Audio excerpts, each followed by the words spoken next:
Angle of incidence है, angle of refraction है, ये इंसिडेंट रे है, रिफ्रैक्टेड रे है, ये नॉर्मल वेक्टर है। मीडियम 1 है, ये मीडियम 2 है। तो यहाँ पे जैसे फर्स्ट लॉ अपने देखा, incident ray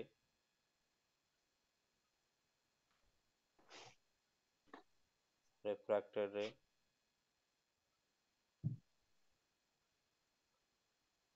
and normal lying in same plane।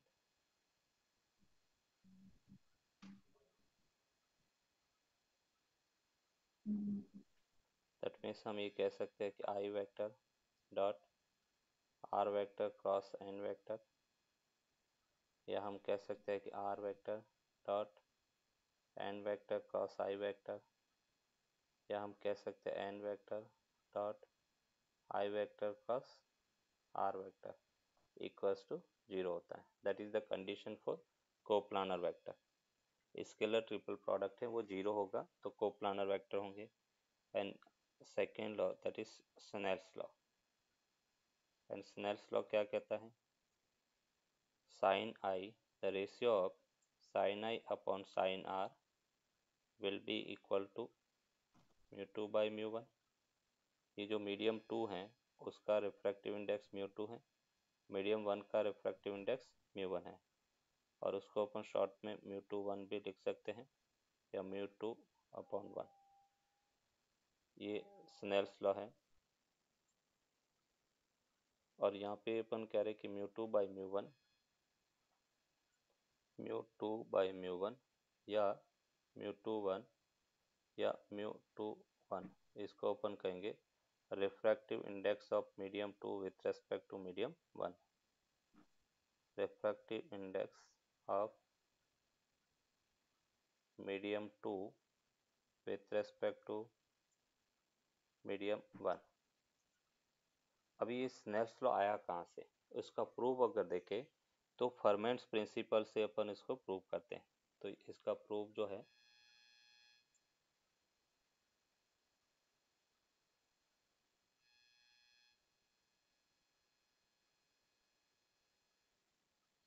वो है यूजिंग फर्मेंट्स प्रिंसिपल। और फर्मेंट्स प्रिंसिपल क्या कहता है, लाइट हमेशा उस डायरेक्शन में ट्रैवल करेगी जिसके अलोंग टाइम ट्रैवल सबसे लिस्ट हो। तो यहाँ पे अपन ये कह सकते हैं कि ये जैसे एक लाइट है तो प्रोपागेट कर रही है,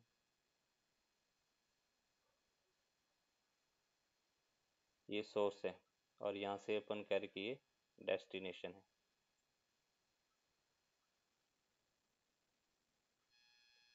ये सोर्स है, ये डेस्टिनेशन है। लाइट यहाँ से आ रही है और यहाँ तक पहुँचना है। अभी अपन कह रहे कि इस सोर्स और डेस्टिनेशन उसके बीच का डिस्टेंस d है। अभी वो लाइट यहीं पे क्यों इंसिडेंट होगी, यहाँ पे आ रही है, तो उसका क्या रीजन है उसको अपन प्रूव करेंगे। सपोज अपन कह रहे कि ये हाइट h1 है और इस डेस्टिनेशन ये हाइट h2 है, ये डिस्टेंस x है, तो रिमेनिंग ये डिस्टेंस d माइनस एक्स के इक्वल होगा। अभी अपन कह रहे कि यूजिंग फर्मेंट्स प्रिंसिपल टाइम ट्रैवल है वो मिनिमम होना चाहिए।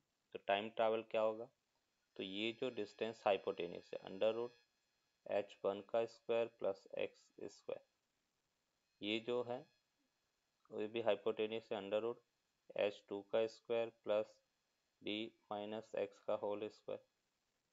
ये मीडियम 1 है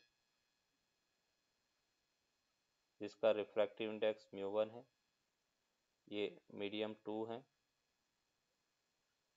जिसका रिफ्रैक्टिव इंडेक्स mu2 है। टाइम क्या होगा, डिस्टेंस अपॉन स्पीड, तो डिस्टेंस ट्रैवल है under root h1 square plus X square medium 1 में, और स्पीड को अपने लिखा v1 प्लस सेकेंड मीडियम के अंदर distance travel root of h2² plus d minus X उसका स्क्वायर अपॉन v2। अभी v1 को अपन क्या लिखेंगे, तो स्पीड इन मीडियम वो c बाई म्यू वन के इक्वल होगा, एंड v2 को अपन लिखेंगे c अपॉन म्यू टू। ये वैल्यू अपन यहाँ पे पुट करते हैं तो देखो अपने को क्या मिलता है,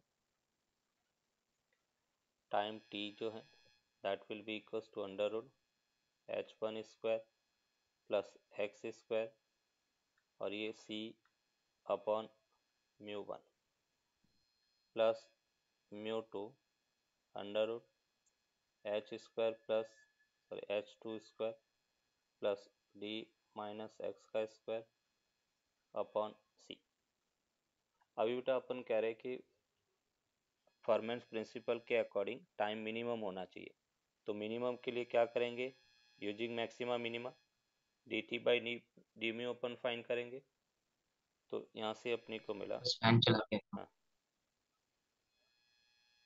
तो ये जैसे 1/c यहाँ पे म्यू1 हो गया और उसको अपन लिख सकते हैं root of h1² plus x² और यहाँ पे 2x plus mu two under root h2² plus यहाँ पे एक 2 भी आएगा 1/2, ये भी 1/2 h2² plus d minus x का स्क्वायर, यहाँ से अपने को मिला 2d माइनस एक्स और -1 और उसको अपन 0 के इक्वल करेंगे। मैक्सिमम मिनिमम में डिफ्रेंशिएशन फाइंड करेंगे उसको 0 के इक्वल, तो देखो यहाँ पे क्या मिलेगा, 2 से 2 कैंसिल आउट हो गया, इस यहाँ पे 1/c mu one upon root of h1² plus x² और ये x है इक्वल्स टू ये 2 से 2 cancel out, means mu two into D minus x upon under root h2² plus d minus x का होल स्क्वायर। अभी बेटा ये जो x है वो क्या होगा, परपेंडिकुलर है ना, देखो कैसे ज्योमेट्री में अगर अपन देखें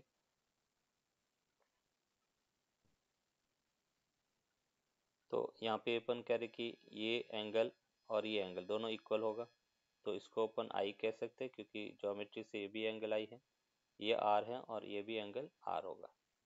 तो साइन आई को अपन लिख सकते हैं X upon root of h1² upon x², तो यहाँ से अपने को मिला 1/c, तो दोनों में बेटा कैंसिल आउट हो गया, c से c कैंसिल आउट हो गया, तो इसको अपने लिखा म्यू1 ये sine I equals to mu two sine R के इक्वल होगा, यही स्नेल्स लॉ है, mu one sine I equals to mu two sine R, that is called Snell's law.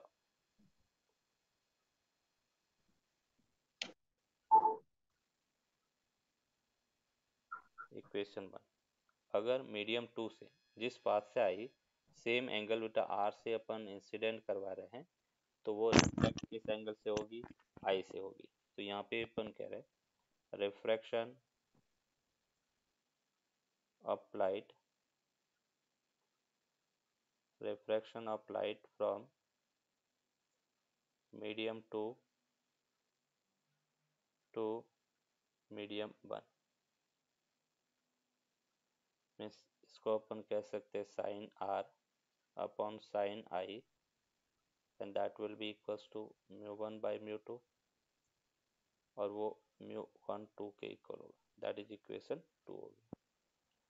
अभी अपन इक्वेशन 1 और 2 को मल्टीप्लाई करें, फ्रॉम इक्वेशन 1 मल्टीप्लाई बाई 2, तो यहाँ से हमें मिला sine I upon sine R into sine R upon sine I equals to mu one into mu one two, sine R से साइन आर, साइन आई से sine I cancel out, means ये अपन कह सकते हैं कि म्यू21 इक्वल्स टू 1/म्यू12 के इक्वल होता, उसी को अपन प्रिंसिपल ऑफ रिवर्सिबिलिटी कहेंगे, म्यू21 इक्वल्स टू 1/म्यू12।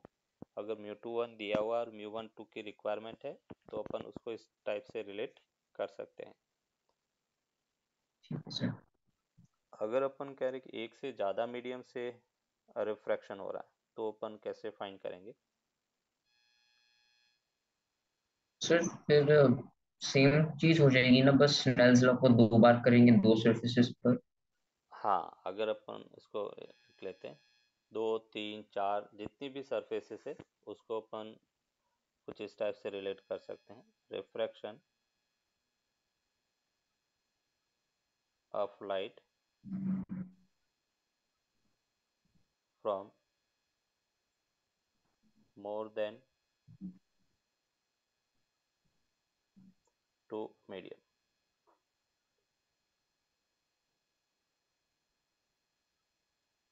दो से ज़्यादा मीडियम से रिफ्रैक्ट हो रहा है।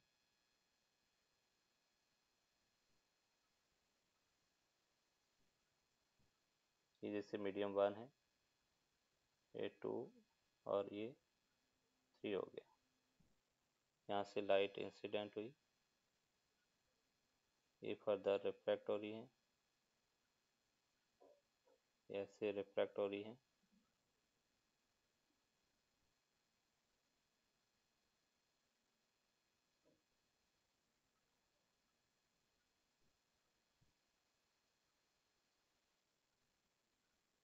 ये रिफ्रैक्टिव इंडेक्स μ1 है, ये μ2 है, ये μ3 है और ये वापस μ1 हो गया। ये एंगल I है, ये एंगल R1 है, बाई ज्योमेट्री ये भी R1 होगा, ये R2 है, ये R2 है और सेम मीडियम तो रिफ्रैक्शन भी सेम होगा, ये वापस I हो जाएगा। ये जैसे पॉइंट अपने पास A है, ये B है, ये C है। अगर हम A पॉइंट की बात करें तो A के लिए रिफ्रैक्शन इक्वेशन क्या होगा, sine I upon sine R1 equals to μ2/μ1 और ये हम लिख सकते हैं μ21। अगर हम B पॉइंट की बात करें तो sine R1 upon sine R2 equals to μ3/μ2। इसको अपन कह सकते हैं μ32, दैट इज इक्वेशन 2।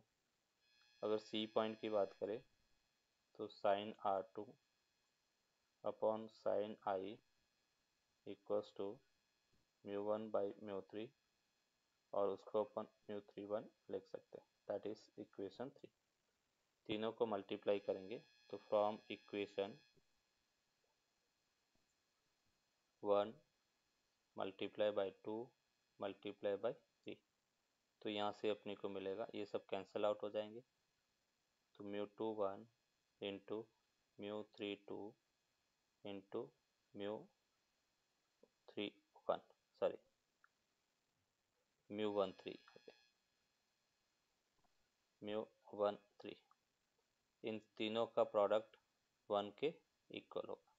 कोई भी एक क्वांटिटी बेटा इसमें अगर अननोन है तो वो अपन इसकी हेल्प से फाइंड कर सकते हैं। दूसरा, एक बार जेई के अंदर क्वेश्चन भी इससे रिलेटेड पूछा जा चुका है, रे डायग्राम से रिलेटेड, कि जब दो रे पैरेलल है, आफ्टर रिफ्रैक्शन अगर रे पैरेलल है इसका मतलब वो मीडियम सेम होंगे, उनका रिफ्रैक्टिव इंडेक्स है वो सेम रहेगा। तो इस टाइप का क्वेश्चन जेई के अंदर ऑलरेडी आ चुका है। नेक्स्ट अपन बात करेंगे absolute refractive index. Absolute refractive index, absolute refractive index. तो absolute refractive index of any medium with respect to air, उसको एब्सोल्यूट रिफ्रैक्टिव इंडेक्स कहेंगे। Refractive index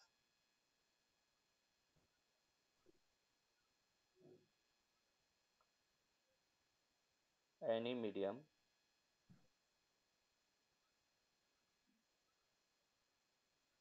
with respect to air is called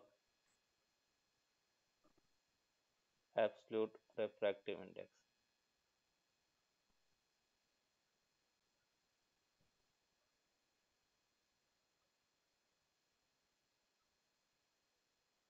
sir technically with ठीक है, respect.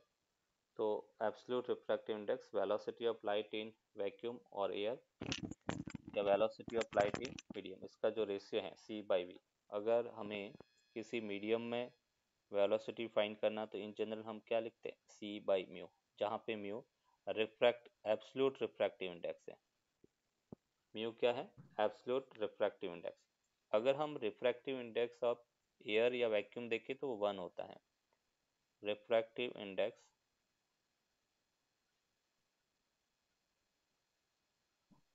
Of light, sorry, refractive index of vacuum और air, वो 1 होता है। Absolute refractive index is always greater than, किसी medium का refractive index अपन देखें तो वो ग्रेटर देन 1 होगा। Absolute refractive index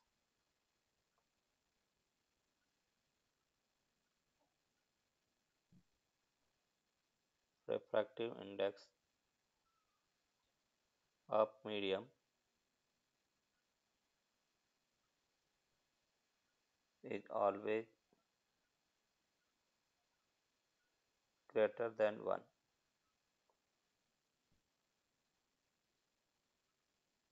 Absolute refractive index of medium is always greater than 1 है, जबकि relative refractive index that may be less than or greater than 1, वो less भी हो सकता है, greater भी हो सकता है। और relative refractive index मतलब दो का अगर अपन रेशियो ले तो वो रेशियो लेस देन 1 और ग्रेटर देन 1 भी हो सकता है। Relative refractive index may be greater than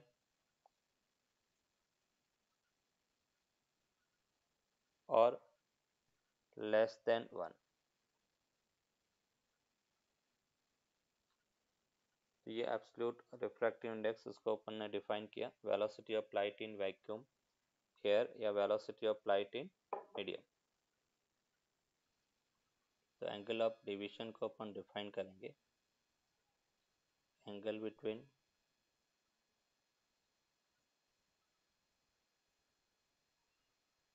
incident ray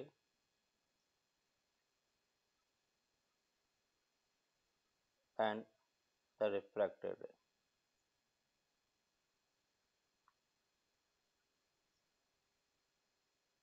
Angle between incident ray and the refracted ray is called angle of deviation।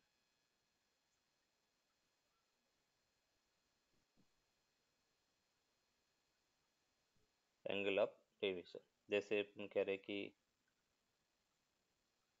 एक लाइट रे है, इस टाइप से इंसिडेंट हो रही है,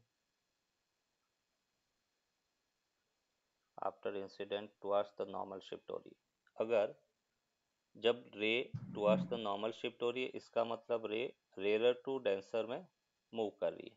ये मीडियम 1 है, इसका रिफ्रैक्टिव इंडेक्स μ1 है। ये मीडियम 2 है, इसका रिफ्रैक्टिव इंडेक्स μ2 है। और इस डायग्राम से क्या पता चल रहा है कि μ2 ग्रेटर देन μ1 है। जब भी डेंस, याद कैसे रखेंगे, डेंसर में रे टुवर्ड्स द नॉर्मल शिफ्ट होती है और रेयरर में जो रे है away from the normal shift हो रही है। तो ये एंगल अपने पास आई है, ये एंगल आर है। एक्चुअल में रे का पाथ ये होना चाहिए और ये इतना डेविएट हो गया, ये इसका डेविएशन हो गया। तो यहाँ पे अपन कहेंगे कि deviation delta that will be equals to I minus R के इक्वल होगा। ये इसका डेविएशन एंगल है।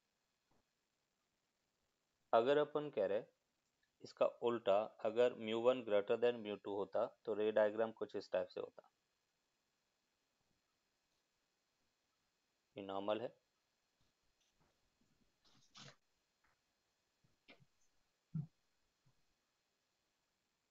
Away from the normal shift हो रहा है, इसका मतलब रेयर मीडियम है।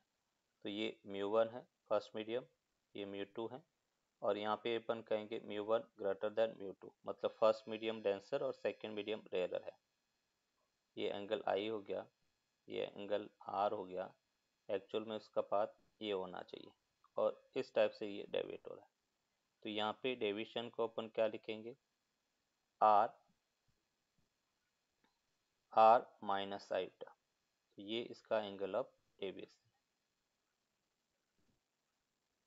तो एंगल ऑफ डेविएशन जब भी अपने को पूछा जाए, जैसे अपने रिफ्लेक्शन में भी देखा था, एंगल बिटवीन इंसिडेंट रे और रिफ्लेक्टेड रे, उसको अपन एंगल ऑफ डेविएशन कहेंगे। तो एंगल ऑफ डेविएशन इसमें दोनों पॉसिबिलिटी है, आई माइनस आर भी हो सकता है और आर माइनस आई भी हो सकता है।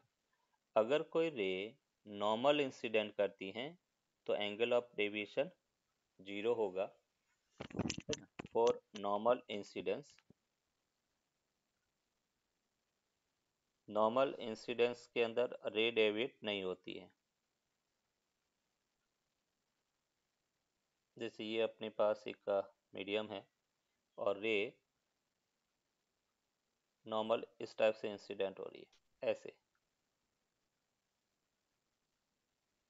ये 90 डिग्री है, नॉर्मल के साथ में इसका एंगल 0 है। तो यहाँ पे अपन कह रहे कि आई इक्वल्स टू 0, तो आर है वो भी किसके इक्वल होगा, 0 होगा, और एंगल ऑफ डेविएशन उस केस में क्या होगा, 0 होगा। नॉर्मल इंसिडेंस के केस में एंगल ऑफ डेविएशन 0 होता है। Total internal reflection TIR। अभी TIR कब होगा, तो हम यहाँ पर कहेंगे कि जब कोई रे डेंसर मीडियम से रेरर मीडियम में प्रोपागेट करती है। ये जैसे अपन कह रहे कि एक डेंसर मीडियम है और डेंसर मीडियम से रे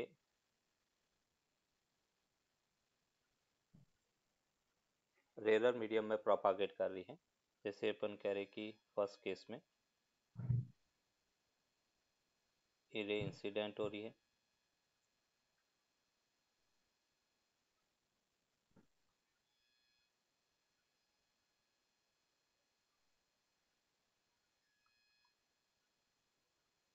ये रे इंसिडेंट हुआ, आफ्टर इंसिडेंट रेरर में तो away from the normal shift हुआ। सेकेंड केस में अपन देखेंगे कि रे इस एंगल को अपने इंक्रीज किया, इंसिडेंट एंगल को, तो रिफ्रैक्टेड रे एंगल वो भी इंक्रीज होगा, तो ये 90 डिग्री हो गया। और third case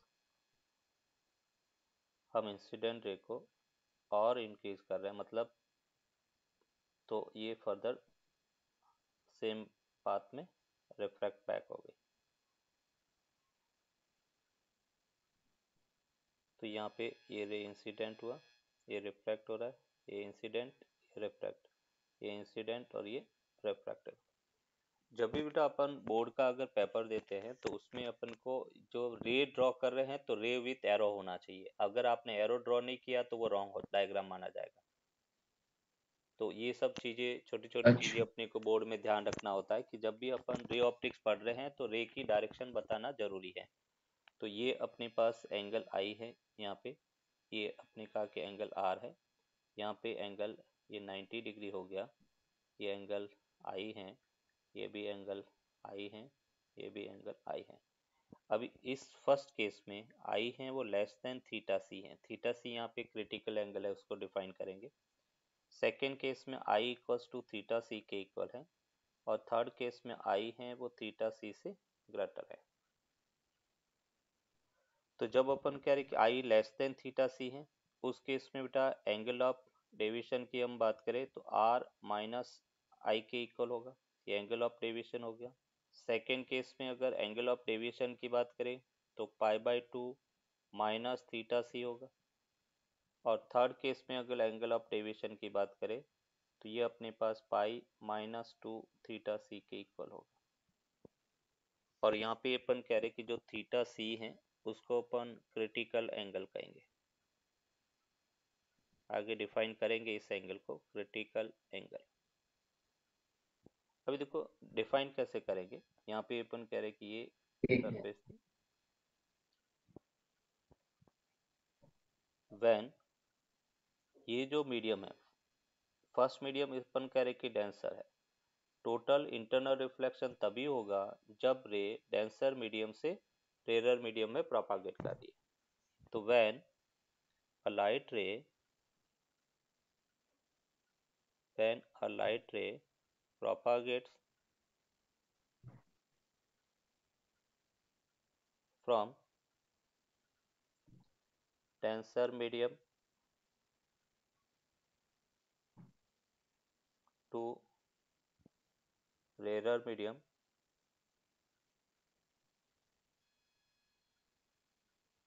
then at a particular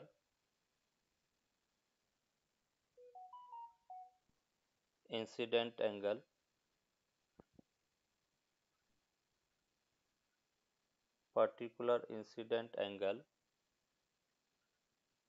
it reflect back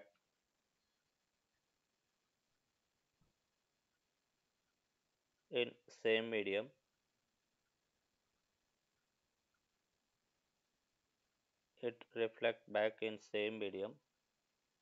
is called TIR, total internal reflection. Sir मेरा एक क्वेश्चन है, इसमें आपने एंगल ऑफ डिविएशन कैसे निकाला? एंगल ऑफ डेविएशन हमने कहा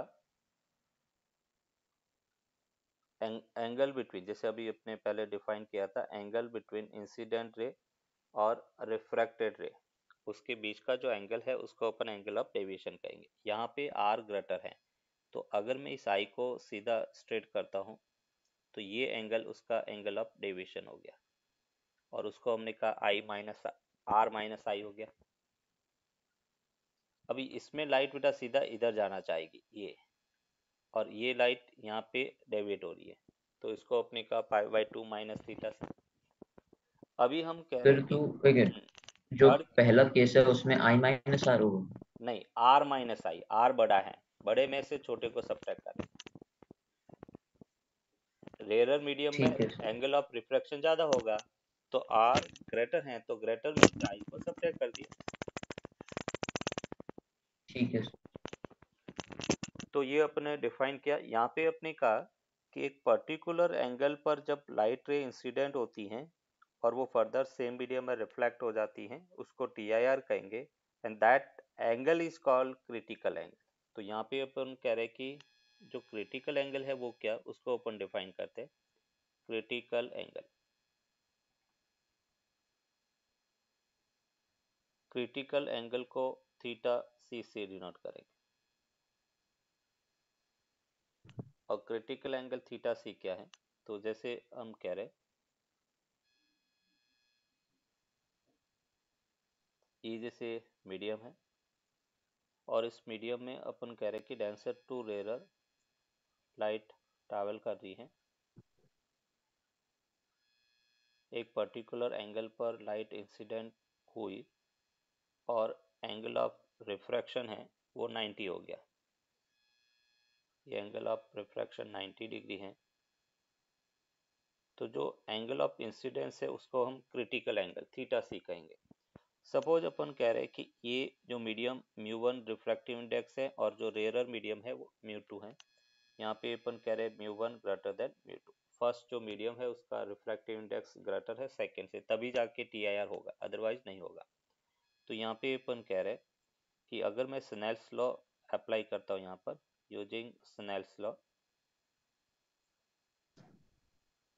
तो स्नेल्स लॉ क्या कहेगा, μ1 sine theta C equals to μ2 sine 90। तो यहाँ से हमें मिला sine theta C equals to μ2 by μ1, means theta C that is critical angle, और उसको अपन कह सकते हैं साइन इनवर्स μ2 बाई μ1। ये अपन कह रहे कि क्रिटिकल एंगल है। अगर अपन कह रहे कि इफ μ2 है वो 1 के इक्वल है, जब μ2 1 होगा तो उस केस में μ1 को अपन एब्सोल्यूट रिफ्रैक्टिव इंडेक्स म्यू लिख सकते हैं। रेयर मीडियम हमने कहा एयर है तो रिफ्रैक्टिव इंडेक्स 1 होगा, और जब सेकेंड मीडियम एयर तो फर्स्ट मीडियम को हम एब्सोल्यूट रिफ्रैक्टिव इंडेक्स लिख सकते हैं म्यू। तो उस केस में theta C that will be equals to sine inverse 1/μ के इक्वल होगा। एज ए स्टैंडर्ड फार्मूला बेटा इसको याद रखेंगे। तो क्रिटिकल एंगल ठीक थीटा है C sir. That will be equals to sine inverse 1/μ।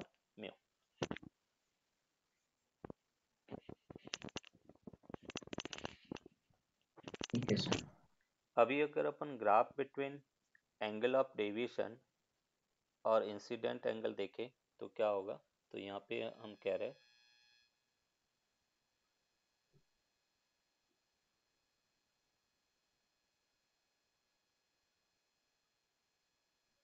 Graph between angle of deviation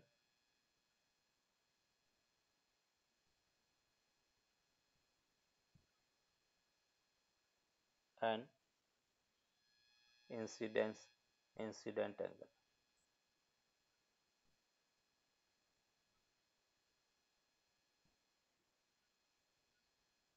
delta और इंसिडेंट एंगल में अपन ग्राफ देखेंगे।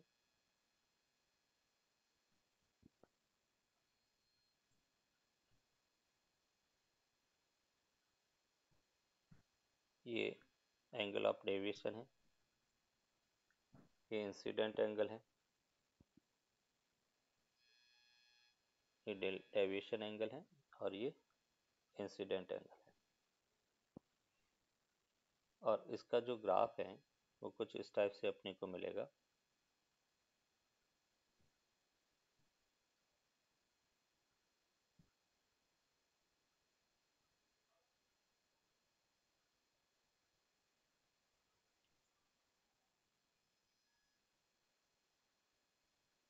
ऐसे इसका कर्व होगा। ये अपन कह रहे कि I equals to theta C है, I equals to theta C. First case में ठीक है जब सर। क्रिटिकल है उस केस में अपन कह रहे कि डेविएशन π/2 माइनस थीटा सी होगा।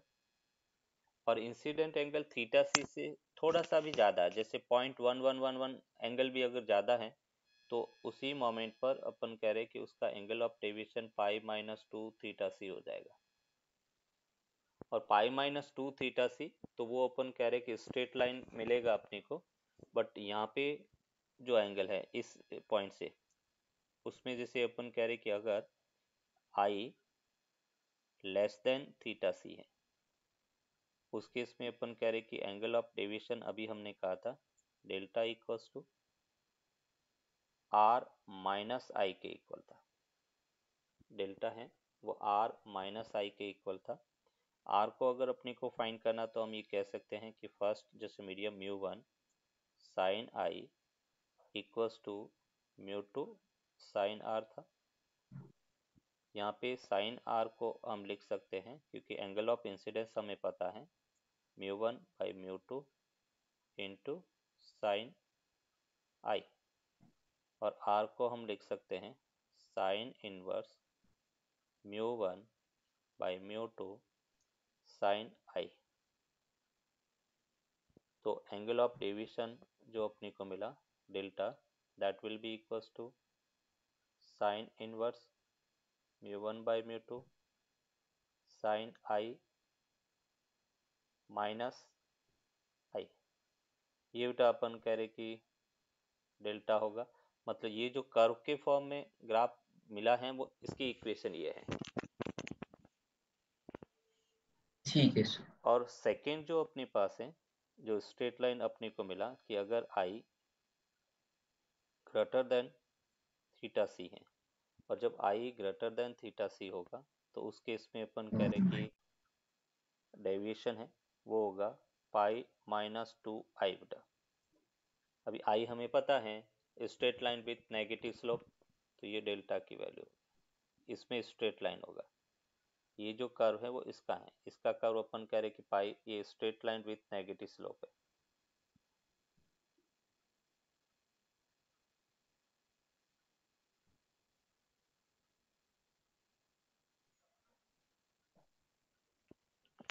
तो ये angle of deviation with incident angle बेटा अपने को पूछा जाता है और उसका डिस्क्रिप्शन के भी कर्व कैसा है, स्ट्रेट लाइन है तो क्यों है, कर्व के फॉर्म में है तो क्यों है, ये अपने को पूछा जाता है। जब होगी और उसके बाद में अपन कह रहे कि तो earth near to the earth surface temperature ज़्यादा, ऊपर का टेम्परेचर कम, तो क्या होगा, नीचे वाला मीडियम रेयर हो गया और ऊपर वाला मीडियम डेंसर होगा। वाला डेंस। और डेंसर से जब रेयर हाँ। में अपन कह रहे कि लाइट आ रही है तो टी आई आर हो जाएगा, मतलब ये जो लाइट है वो उस पर्सन तक टी आई आर करती हुई जाएगी और उस पर्सन को ये लाइट यहाँ से आती हुई दिखेगी। मतलब अपन कह रहे कि उस जो ट्री है उस ट्री की इमेज उसको उल्टा दिखेगी, एक एक इल्यूमिनेशन ऐसा होगा, एक आभास होगा इस टाइप से कि वो जो रे है वो इस पॉइंट से आती है। ये जो सस्पेंस है उसी को अपन क्या कहेंगे, मिरेज फॉर्मेशन। जैसे अपन कह रहे हैं कि एक डियर जो है डेजर्ट के अंदर, मोस्टली जो डियर होता है वो डेजर्ट के अंदर आपने देखा होगा कि वो दौड़ता रहता है गर्मी के अंदर। क्यों दौड़ता है, ड्यू टू मिरेज फॉर्मेशन। वो जब ऊपर देखेगा उसको लगेगा कि वहाँ पानी है, वो वहाँ पे दौड़ेगा, और जब पास में जाएगा तो वापस वहाँ पे पानी नहीं, वहाँ से दूर देखेगा तो उसको लगेगा कि उधर पानी है ना। तो अपन कह रहे हैं कि वो वापस वहाँ दूर जाएगा, तो इसलिए वो दौड़ने का रीजन है वो इस मिरेज के कारण है। तो ये जो अपनी को इमेज उल्टी जो दिख रही है, ऐसा मतलब अपने को ऐसा लगेगा कि नीचे पानी है और पानी के अंदर पेड़ है या शेडो बन रही है। तो ये जो पानी जो फिल होता है वो ड्यू टू मिरेज फॉर्मेशन, इसको अपन मिरेज फॉर्मेशन कहेंगे। अभी मिरेज फॉर्मेशन के बाद में जैसे हम बात करेंगे बेटा ट्विंकलिंग ऑफ स्टार, स्टार की जगह सॉरी डायमंड, डायमंड का अपन कह रहे कि शाइन करना, वो भी एक टाइप का क्या है, mirage formation, T I are है, टोटल इंटरनल रिफ्लेक्शन। तो सेकेंड एप्लीकेशन में अपन कह सकते हैं sir board exam conceptual questions भी आ सकते हैं। टी आई आर का एप्लीकेशन है। डायमंड को बेटा एक स्पेशल शेप दिया जाता है, एक एक एंगल जो उसका रिफ्रैक्टिव इंडेक्स है उसके बेसिस पर वो एंगल डिसाइड होता है। क्योंकि हमने कहा कि टी आई आर के लिए क्या कंडीशन है, sine theta C equals to 1/म्यू। और यहाँ से जब डायमंड के लिए थीटा सी की बात करेंगे तो थीटा सी साइन इनवर्स 1/म्यू होता है और उसकी अप्रोक्सीमेट एंगल बेटा 24 डिग्री मिलता है। म्यू जो मोस्टली डायमंड का रहता है एक एवरेज वैल्यू, वो अपने ले लिया। हालांकि डायमंड का रिफ्रैक्टिव इंडेक्स अलग अलग मटेरियल का बना होता है तो अलग अलग होगा, तो इसलिए अपन कह रहे हैं कि उसकी प्योरिटी कितनी होगी, कि कितना वो प्योर है, वो उस मटेरियल पे डिपेंड करेगा और उसके अकॉर्डिंग उसका थीटा सी डिफाइन होता है। तो जो थीटा सी क्रिटिकल एंगल है, तो आपने देखा होगा डायमंड डायमंड को डिफरेंट डिफरेंट एंगल पर, मतलब एंगल पर एक शेप दी जाती है। और वो उस एंगल की शेप हाँ देने का रीजन क्या है कि जैसे अपने पास ये इस टाइप से एक डायमंड है, तो यहाँ से रे बेटा इंसिडेंट हुई, और रे इंसिडेंट होगी तो वो रे क्या होगा, इसके अंदर ही अंदर टोटल इंटरनल रिफ्लेक्शन होता रहेगा और हमें लगता है कि ये एक लाइट का सोर्स है। तो उसका जो शाइन करना, उसका जो स्टार की तरह चमकना, वो किसके कारण पॉसिबल है, due to T I R, total internal total reflection. Internal reflection के कारण पॉसिबल है। थर्ड पार्ट जो है that is optical fibre, very very important. इससे रिलेटेड न्यूमेरिकल भी, अब न्यूमेरिकल भी पूछा जाता है। ऑप्टिकल फाइबर, ऑप्टिकल फाइबर का यूज है वो ब्रॉडबैंड कम्युनिकेशन के अंदर होता है। ब्रॉडबैंड कम्युनिकेशन जैसे अपन कह रहे कि कम फाइल है उसको तो अपन सैटेलाइट कम्युनिकेशन के थ्रू, या अपन कह रहे कि रेडियो कम्युनिकेशन वहाँ से अपन भेज, वायरलेस कम्युनिकेशन से उनको भेज सकते हैं। बट अगर अपन कह रहे कि वन कंट्री से दूसरे कंट्री को अपन कह रहे कि ब्रॉडबैंड जो है वो लाइन बिछाई गई है एक दूसरे कंट्री को कनेक्ट करने के लिए, और जो ब्रॉडबैंड के अंदर जो अपन कम्युनिकेशन में वायर यूज करेंगे वो ऑप्टिकल फाइबर होता है, जो ग्लास या फाइबर मटेरियल से बना होता है। तो यहाँ पे अपन कह रहे हैं optical fibre is used in broadband communication।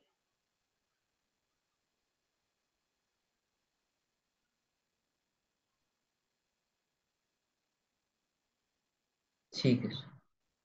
और इसमें अपन कह रहे कि optical fibre is made of, या optical fibre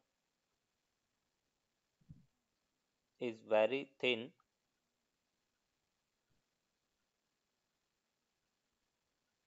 hair like structure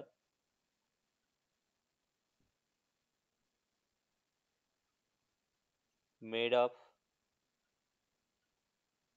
glass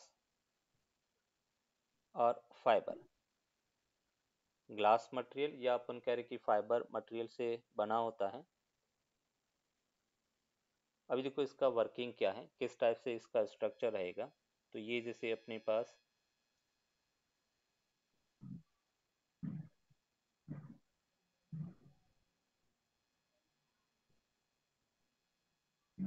ऐसे बेटा ये ऑप्टिकल फाइबर है। इसका जो सेंटर पार्ट है उसको अपन कहेंगे कोर, और जो बाहर वाला पार्ट है उसको अपन कहेंगे cladding. Centre part of refractive index mu 1 है और बाहर वाले पार्ट का रिफ्रैक्टिव इंडेक्स म्यू 2 है। और हमने कहा है कि ये टीआईआर पर वर्क करता है। इसका मतलब हम ये कह सकते हैं कि कोर का रिफ्रैक्टिव इंडेक्स क्लैडिंग से ज़्यादा होगा तभी टीआईआर होगा। तो म्यू 1 ग्रेटर देन म्यू 2। अभी बेटा अपन कह रहे कि इसमें जो क्वेश्चन या जो न्यूमेरिकल पूछा जाता है वो न्यूमेरिकल ये होता है कि कितने मैक्सिमम एंगल पर अपन लाइट को इसमें इंसिडेंट कर सकते हैं, मैक्सिमम कितना एंगल होगा ताकि वो टीआईआर करे।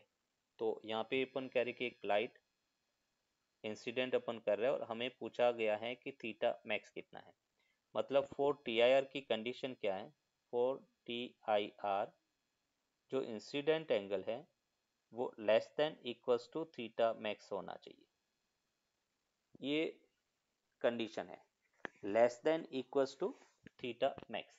मैक्सिमम एंगल थीटा मैक्स है। अभी देखो कैसे मैक्सिमम थीटा मैक्स है, जैसे ये लाइट इंसिडेंट हुआ, यहाँ पे अपन कह रहे कि ये फर्दर रिफ्रैक्ट होगा और रिफ्रैक्ट होके अपन कह रहे कि इसमें इस टाइप से इंसिडेंट हो रहा है और यहाँ पे टीआईआर करना है। तो हम क्रिटिकल कंडीशन में ये टीआईआर ये हमने कहा 90 डिग्री है, ये 90 डिग्री। ये एंगल बेटा अपने पास क्या है, थीटा सी है। और ये एंगल कितना होगा, तो इसको अपन कहेंगे 90 माइनस थीटा सी। अभी मुझे देखो इसमें टीआईआर करवाना है तो थीटा सी जो ये वाला एंगल है वो ग्रेटर देन थीटा सी होना चाहिए। अगर ये एंगल ग्रेटर देन थीटा सी होगा बेटा तो अपन कह रहे कि ये आर की वैल्यू 90 माइनस थीटा सी, मतलब थीटा सी को मैं अगर बढ़ाता हूँ तो रिफ्रैक्शन एंगल बेटा डिक्रीज होगा। क्लियर बेटा। और जब रिफ्रैक्टेड एंगल डिक्रीज होगा तो उस केस में बेटा थीटा है उसकी एक पर्टिकुलर वैल्यू होगा। मतलब हम कह रहे कि उसको एक लिमिट तक ही हम डिक्रीज कर सकते हैं। तो अभी अपन कह रहे हैं कि हाँ। मुझे थीटा मैक्स फाइंड करना है। तो यहाँ पे अपन कह रहे कि ये जैसे पॉइंट ओ है, इस ओ पॉइंट पर अपन स्नेल्स लॉ यूज करेंगे। तो यहाँ पे अपन कह रहे हैं यूजिंग स्नेल्स लॉ,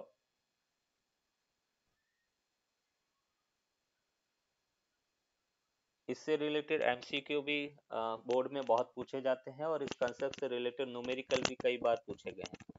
तो यूजिंग स्नेल्स लॉ हम ये कह सकते हैं कि फर्स्ट मीडियम एयर है तो एयर का रिफ्रैक्टिव इंडेक्स 1 हो गया।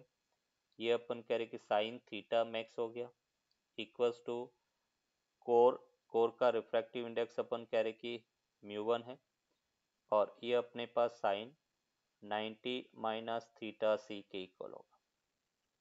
और उसको अपन लिख सकते हैं sine theta max equals to mu 1 cos theta c, sine 90 minus theta c cos theta c. और कॉस थीटा सी को अपन लिख सकते हैं under root 1 minus sine square theta c. और ये बेटा अपन कह रहे कि साइन थीटा सी की वैल्यू अपन देखें तो वो क्या होगा, रिफ्रैक्टिव इंडेक्स मतलब म्यू 2 अपॉन म्यू 1। ये साइन थीटा सी की वैल्यू है। ये वैल्यू बेटा अपन पुट करेंगे तो देखो क्या मिला, sine theta max equals to mu 1 under root 1 minus mu 2 by mu 1 उसका होल स्क्वायर। इस यहाँ से अपन कह सकते हैं sine theta max equals to under root mu two square minus mu one square होगा। म्यू वन से म्यू वन कैंसिल आउट, तो थीटा मैक्स जो है वो हमें मिला साइन इनवर्स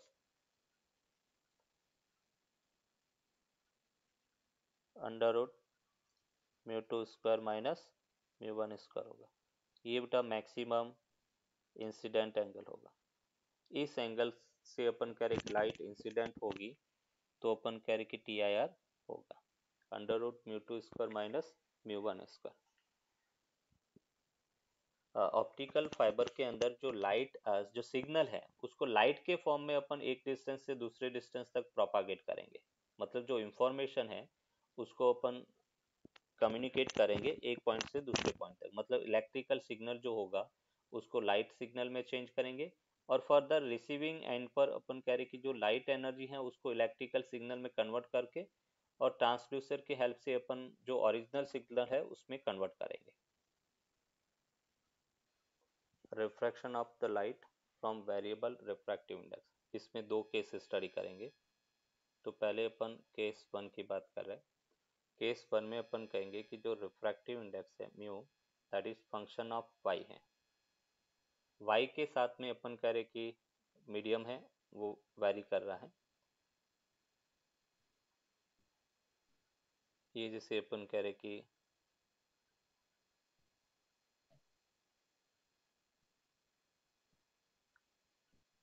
वाई मतलब इस टाइप से अपन वाई डायरेक्शन में मूव करेंगे तो रिफ्रैक्टिव इंडेक्स है वो वैरी कर रहा है।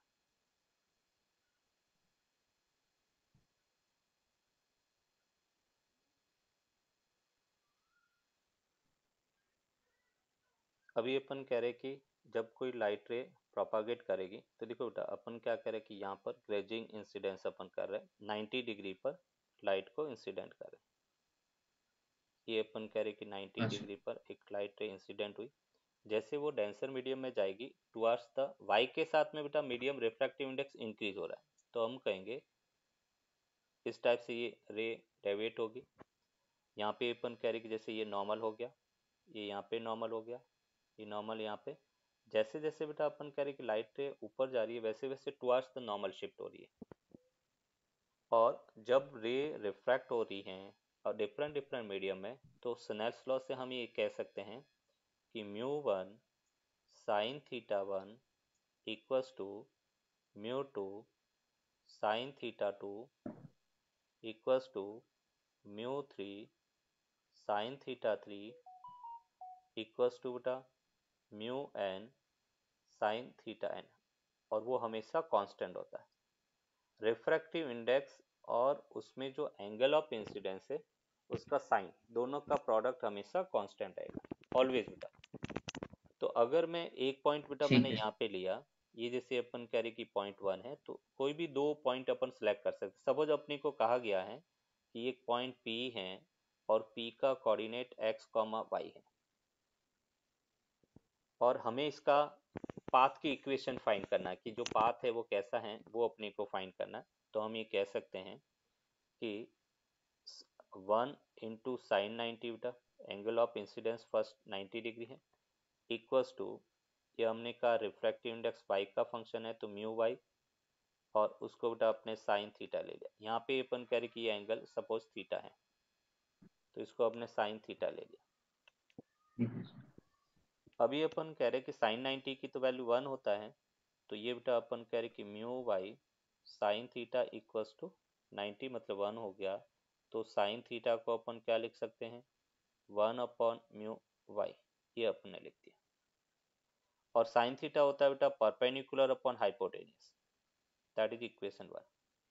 मुझे यहाँ पर x और y में रिलेशन चाहिए बेटा। देखो कैसे फाइंड करेंगे कि जो पॉइंट P है वहां पे अगर मैं टेंजेंट ड्रॉ करता हूँ, ये जैसे बेटा मैंने यहाँ पे टेंजेंट ड्रॉ किया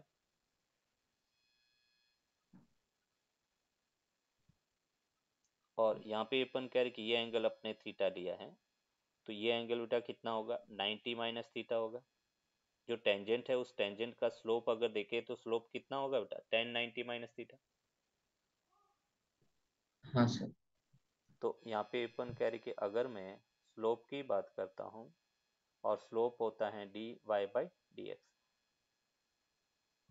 और वो अपने पास है tan 90 माइनस थीटा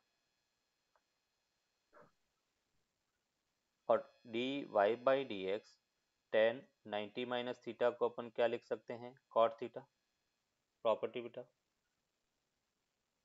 और cot थीटा होता है बेस हाँ सर। अपॉन परपेंडिकुलर बेटा ये cot थीटा होता है और हमें परपेंडिकुलर अपॉन हाइपोटेनियस पता है तो देखो इसको क्या लिख सकते हैं dy by dx बेस को बेटा आपने लिखा हाइपोटेनियस का स्क्वायर मतलब म्यू वाई उसका स्क्वायर हो गया -1 हो गया और अंडर रूट और परपेंडिकुलर को अपन 1 लिख सकते हैं तो अभी अपन क्या कहेंगे कि जो d y upon root of mu y का square -1 equals to D x होगा दोनों तरफ बेटा इंटीग्रेशन करेंगे तो हमें y as a function of x मिलेगा और y as a function of x हमें क्या देगा ट्रेजेक्ट्री बेटा ये ट्रेजेक्ट्री का फंक्शन अपने को देगा इस इक्वेशन में अपने को कहा जाएगा कि जो रे ट्रैवल कर रही है उसका इक्वेशन ऑफ ट्रेजेक्ट्री क्या है वो अपने को फाइंड करना है और इक्वेशन ऑफ ट्रेजेक्ट्री के लिए अपन क्या करते हैं एक्स और वाई में रिलेशन फाइंड करते हैं सपोज अपन कह रहे कि इस हाँ सर। पी पॉइंट पर उसका एंगल ऑफ इंसिडेंस थीटा है और जब अपन कह रहे कि ये थीटा एंगल बना रहा है और यहाँ से अपन कह रहे कि हमें टेंजेंट ड्रॉ करेंगे ये टेंजेंट हो गया और ये टेंजेंट अपन कह रहे कि हॉरिजॉन्टल जो एक्सिस है उसके साथ में भी थीटा एंगल बनाएगा जेड में बनने वाले बेटा एंगल इक्वल होते हैं तो यहाँ पे अपन कह सकते हैं कि पहले तो अपन इसको बेटा यहाँ पे लिखेंगे 1 into sine 90 equals to mu as a function of X into sine theta तो यहाँ से हमें मिला sine theta equals to 1 upon mu X और वो किसके इक्वल होगा perpendicular upon hypotenuse that is equation 1 फिर बेटा अगर हम स्लोप की बात करें स्लोप होता dy by dx और उसको अपन लिख सकते हैं tan थीटा ज्योमेट्री से बेटा और tan थीटा क्या होता है परपेंडिकुलर अपॉन बेस बेटा तो यहाँ से अपने को मिला dy by dx equals to perpendicular की वैल्यू अपने पास 1 है और बेस की वैल्यू चाहिए तो अंडर रूट ये हमने लिखा म्यू एक्स का स्क्वायर -1 और उसको अपन कह सकते हैं कि D Y equals to D X upon under root mu X का स्क्वायर -1 और इसको जब दोनों तरफ इंटीग्रेट करेंगे तो हमें मिलेगा y as a function of x that is called equation of trajectory ये इक्वेशन ऑफ ट्रेजेक्ट्री ठीक है सर। तो स्लोप है dy by dx equals to tan theta और यहाँ पर dy by dx tan theta को अपन लिख सकते हैं परपेंडिकुलर परपेंडिकुलर कितना है r minus x upon base और बेस कितना होगा अंडर रूट हाइपोटेनियस आर का square minus are minus x का होल स्क्वायर ये अपने पास परपेंडिकुलर अपॉन बेस होगा और उसको बेटा अपन लिख सकते हैं देखो dy by dx तो यहाँ से अपने को मिला dy by dx that is perpendicular r minus X है अपॉन हाइपोटेनियस का square are square minus perpendicular r minus x का स्क्वायर तो dy that will be equals to r minus X है बेटा upon root of R square R minus x का whole square है into D X बेटा इसको integrate करना है तो देखो अपन क्या करते हैं r माइनस एक्स को बाहर ले लेते हैं तो ये अपने पास dy ये 1 हो गया upon,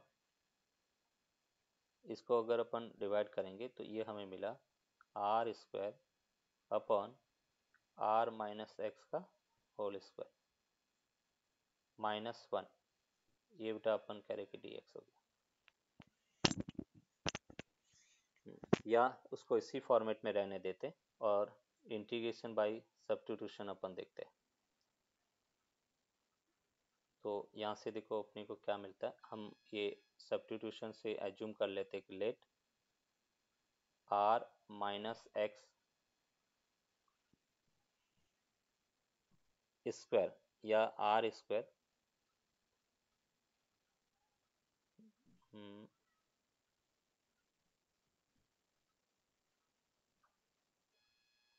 are square minus are minus x का होल स्क्वायर, उसको बेटा आपने टी स्क्वायर ले लिया,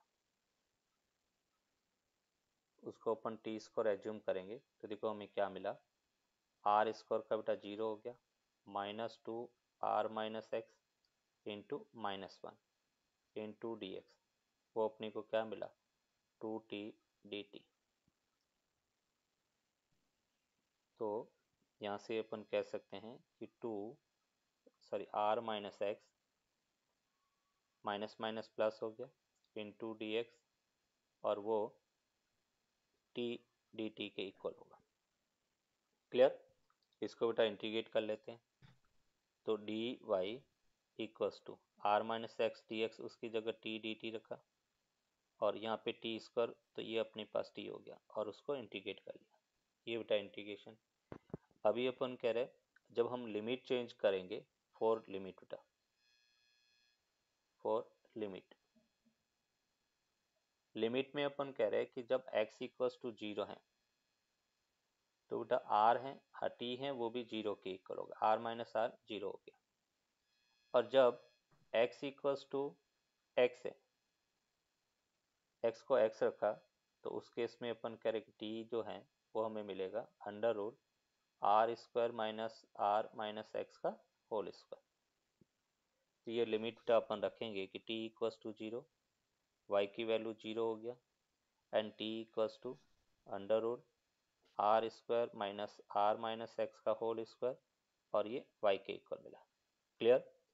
अभी लिमिट जब अपन रखेंगे तो ये इंटीग्रेशन बेटा y हो गया, लिमिट 0 टू y हो गया, यहाँ पे t से t कैंसिल आउट हो गया और ये हमें t मिल गया और limit 0 to root of R square minus are minus x का होल स्क्वायर। तो देखो क्या मिला, y equals to root of R square minus are minus x का होल स्क्वायर। अभी देखो बेटा यहाँ पर दोनों तरफ स्क्वायर किया तो ये हो गया वाई स्क्वायर और यहाँ से अपने को मिला R square minus are minus x का होल स्क्वायर, मतलब इसको अपन लिख सकते हैं आर माइनस एक्स का होल स्क्वायर प्लस वाई का स्क्वायर इक्वल्स टू आर का स्क्वायर। बोलो बेटा कैसा पाथ होगा, सर्कुलर पाथ। ये किसकी इक्वेशन है, सर्कल की। सर्कल की है। सर्कल विथ ओरिजिन क्या होगा 0 आर कॉमा 0 बेटा, तो ये अपन कह सकते हैं circle with centre R comma 0 बेटा, ये अपन कह रहे कि इसका आंसर होगा। क्लियर? यहाँ पे अपन कह रहे कि इंटीग्रेशन इंपॉर्टेंट है, कैसे इंटीग्रेशन किया, कैसे अपने इसको विजुअलाइज किया, that is very very important.